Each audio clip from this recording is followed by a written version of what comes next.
Baik, assalamualaikum warahmatullahi wabarakatuh. Saya Muhammad Farul Pratama dengan nomor NPM 2477051014.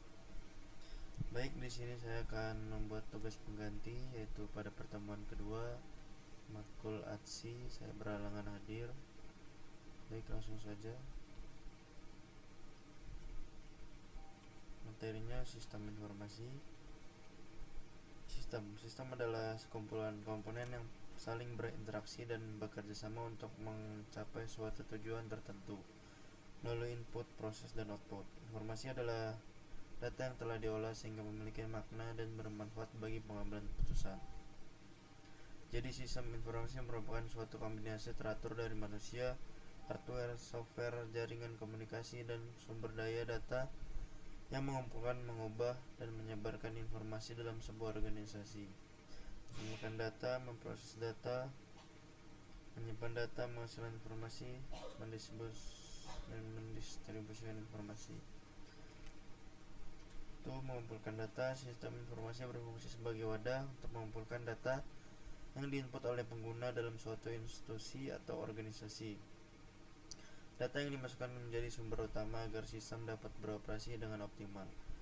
Proses pengumpulan data ini memastikan bahwa semua informasi yang dapat diperlukan tersedia untuk mendukung keberlangsungan personal organisasi. 2. Memproses dan menyimpan data. Setelah data dikumpulkan, sistem informasi akan menyimpan dan mengelolanya secara sistematis. Data mentah yang tersimpan dapat berupa informasi yang relevan atau tidak. Namun sistem informasi berperan dalam memilah, mengolah, dan memastikan data yang digunakan sesuai dengan kebutuhan organisasi. Penyimpanan data ini memungkinkan akses yang lebih mudah dan cepat saat diperlukan, hingga menghasilkan luaran informasi. Sistem informasi tidak hanya menyimpan data, tetapi juga mengolahnya menjadi informasi yang dapat digunakan untuk pengambilan keputusan dan menganalisis data yang telah tersimpan dalam periode tertentu. Sistem akan menghasilkan laporan atau output informasi yang relevan sesuai dengan kebutuhan organisasi. Hal ini membantu dalam meningkatkan efisiensi dan efektivitas operasional. Berdasarkan penjelasan dan gambar di atas dapat disimpulkan sistem informasi dibuat dengan tujuan untuk mengubah data-data mentah menjadi salah satu informasi yang berguna serta dapat memberikan pengetahuan relevan guna untuk memproses pengambilan keputusan di suatu organisasi. Komponen sistem informasi.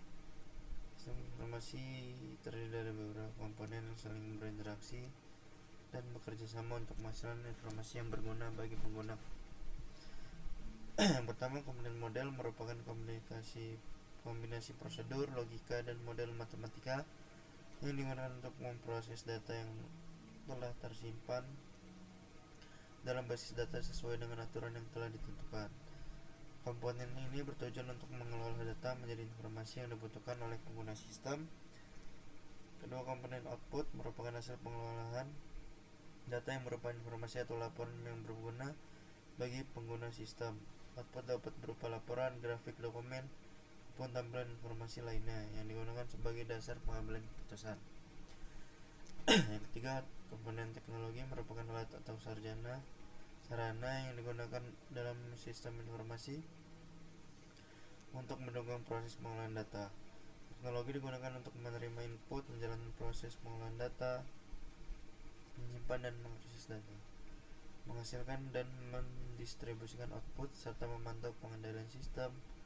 Komponen ini meliputi perangkat keras, perangkat lunak, dan jaringan komunikasi. Yang keempat, komponen basis data merupakan sekumpulan data yang saling berhubungan dan tersimpan dalam sistem komputer menggunakan perangkat lunak pengelola basis data. Basis data berfungsi sebagai media penyimpanan data yang akan diolah menjadi informasi serta memudahkan proses pengelolaan dan akses data. 5. Komponen kontrol merupakan komponen yang berfungsi mengendalikan dan mengawasi jalannya sistem informasi agar berjalan dengan baik. Komponen ini bertujuan untuk mencegah gangguan, kesalahan maupun penyalahgunaan sistem serta menjaga keamanan dan keandalan sistem informasi. Selanjutnya ada contoh sistem informasi. Yang pertama, sistem informasi e-commerce adalah platform teknologi yang memungkinkan transaksi jual beli barang dan jasa secara elektronik melalui internet. Sistem ini mencakup berbagai komponen yang fungsi yang dirancang untuk mendukung kegiatan perdagangan secara online, seperti pengelolaan produk, sistem pembayaran digital, manajemen pelanggan, serta pengelolaan transaksi secara real time. Sistem ini membantu peningkatan efisiensi bisnis dan memperluas jangkauan pasar. Contoh sistem e-commerce antara lain itu Shopee, Tokopedia, Lazada, dan lain-lain. Kedua, TPS yaitu Transaction Process System. Ini adalah sistem informasi yang dirancang untuk mengumpulkan, menyimpan, memproses, dan validasi transaksi bisnis sehari-hari dari suatu organisasi. TPS memastikan bahwa setiap transaksi diproses secara tepat, akurat, dan aman sehingga mendukung kelancaran operasional organisasi. Bentuk penerapan TPS antara lain adalah sistem reservasi hotel, kasir, point of sale, sistem transaksi perbankan, dan sistem pembayaran digital. Ketiga, sistem informasi berbasis AI merupakan sistem yang memanfaatkan teknologi kecerdasan buatan untuk melakukan analisa data, otomatisasi proses, serta memberikan rekomendasi keputusan secara cerdas. Sistem ini mampu mempelajari pola data dan meningkatkan kinerja secara berkelanjutan. Cara penerapan meliputi chatbot, layanan pelanggan, sistem rekomendasi produk pada e-commerce, sistem deteksi penipuan perbankan, dan sistem prediksi data bisnis. 4. Sistem informasi financial fintech adalah sistem yang memanfaatkan teknologi digital untuk menyediakan layanan keuangan secara elektronik seperti pembayaran, transfer dana, dan pengelolaan keuangan. Contoh sistem fintech antara lain Dana, OVO, GoPay, Mobile Banking, dan sistem pembayaran QRIS. Sistem e-learning adalah platform teknologi yang memungkinkan proses pembelajaran dilakukan secara elektronik melalui internet. Sistem ini menyediakan berbagai alat dan sumber daya untuk mendukung pengajaran dan pembelajaran jarak jauh, serta memungkinkan interaksi antara siswa dan pengajar secara virtual. Contoh sistem e-learning antara lain Class dan Google Classroom. 6. Office Automation System singkat OAS adalah sistem informasi yang menghubungkan berbagai alat perangkat, lunak, dan teknologi untuk mengotomatisasi tugas-tugas kantor yang bersifat rutin dan administratif.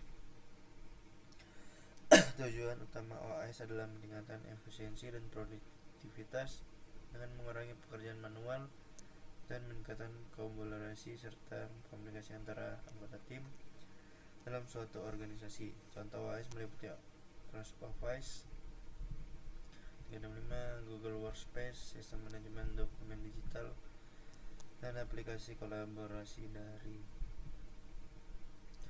Peran sistem informasi dalam organisasi yaitu mendukung operasional bisnis, membantu pengambilan keputusan, meningkatkan efisiensi kerja, meningkatkan kualitas layanan, mendukung strategi organisasi.